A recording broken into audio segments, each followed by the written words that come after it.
আসসালামু আলাইকুম রহমতুল্লাহ বারাকাতু।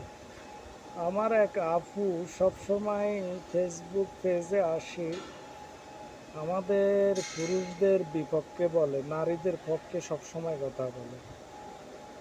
তো ভাই, আপনার ওই ভিডিওটা আমি দেখে খুব কষ্ট পাইলাম। কি কারণে জানেন? আমরা যদি বাপ মা ছাইরা দিই, একমাত্র কারণ হলো নারীর কারণ।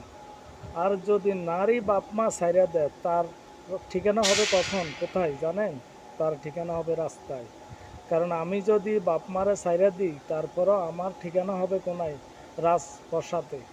কারণ আমি, একটা কথা আছে আর একটা প্রবাদ আছে, যদি নারী রাগ করে তাহলে কি হয় সেটা আপনি বুঝে নেবেন। আর যদি পুরুষ রাগ করে তাহলে পুরুষ বাদশা হয়। বুঝছেন? আপনি এত গর্ব করেন কেন যে